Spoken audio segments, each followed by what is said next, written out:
José Hermano, sou psicólogo, tenho um consultório aqui na cidade de Cachoeirinha, no Rio Grande do Sul. Sou responsável técnico na Psicoclínica de Gravataí, também no Rio Grande do Sul. Sou pós-graduado em mediação de conflitos, curso de especialização em teoria da psicanálise, pós-graduando em neuropsicologia e neurociências.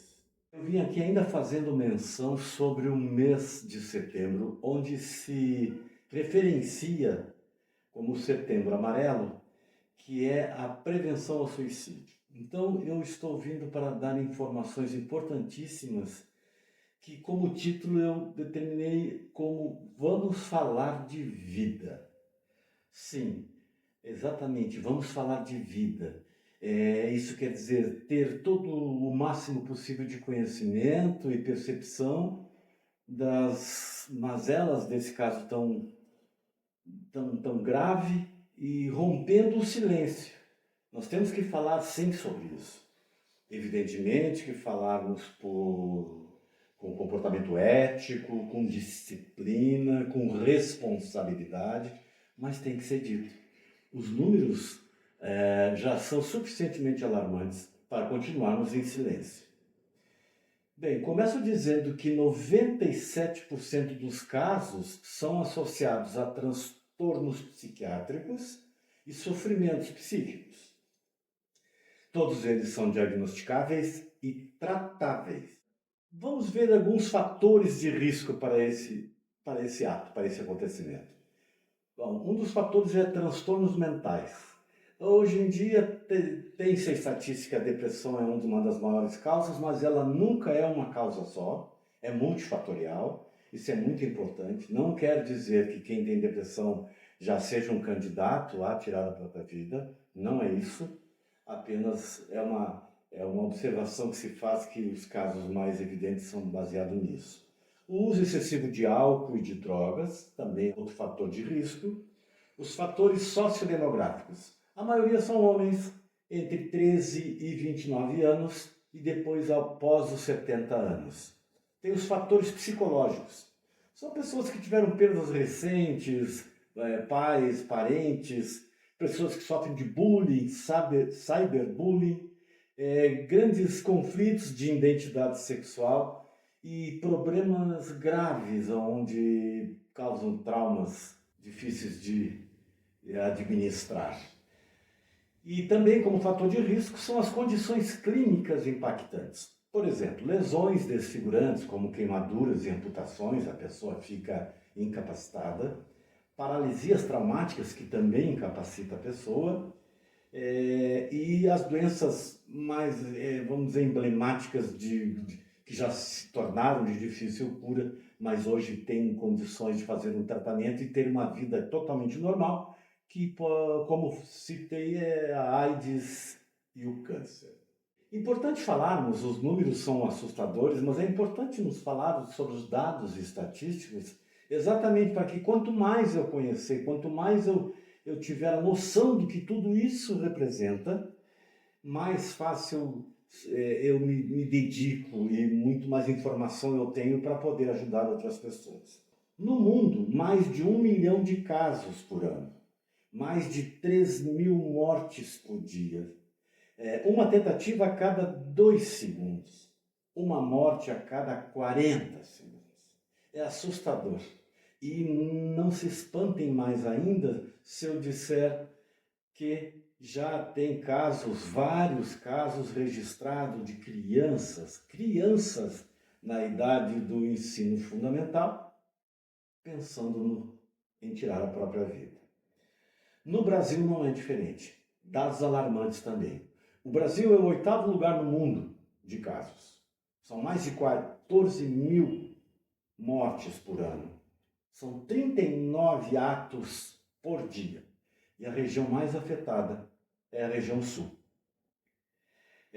Também temos como dado estatístico no Brasil, a taxa é maior para homens, com 85%, mulheres é 16%. Porto Alegre é a 4ª capital do Brasil, com maior incidência. E o grupo, ou a etnia mais sofrida disso, apesar de não se falar, novamente estamos falando de silêncio, são os indígenas. Porque há uma constante luta por terras, luta por identidade e valores, uma extrema pobreza, uma falta de aculturação e também uma falta de assistência do poder público. A última informação sobre dados estatísticos é triste ter que dizer que a taxa de crescimento nos suicídios é maior do que a taxa de crescimento da população, se referindo a um ano isso.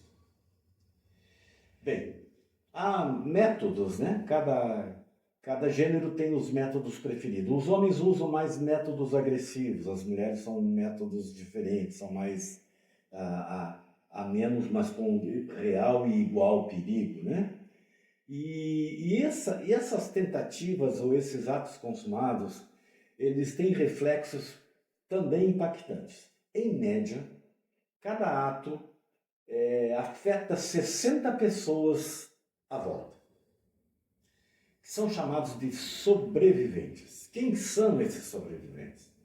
São familiares que são os pais, irmãos, tios, primos, amigos de infância, os amigos confidentes, os amigos da balada, os colegas de estudo, os colegas do esporte, colega de trabalho, os vizinhos, aqueles que frequentavam aquela casa onde foi o fato acontecido, e os conhecidos. Olha só que interessante, também são afetados os conhecidos, que são aqueles que são da vizinhança, nunca entraram na casa da família, nunca falaram com a família, mas tem aquela senhorinha lá na esquina que diz assim: nossa, eu vi aquele menino crescer, ele era um menino tão alegre, ele cresceu, ele se desenvolveu, ele conquistou tantas coisas, e olha só.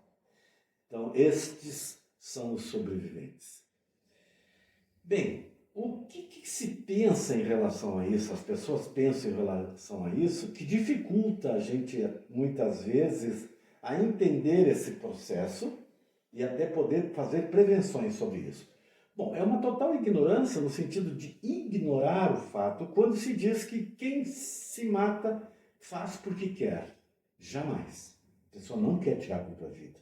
Ela só não vê outra solução pelo sofrimento da sua própria alma. O sofrimento é muito grande.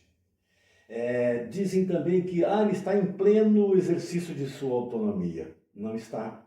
Ele não tem controle disso. E não há como impedir, também falam.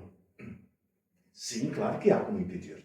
É só ser atento, descobrir os sinais, ajudar. E sim.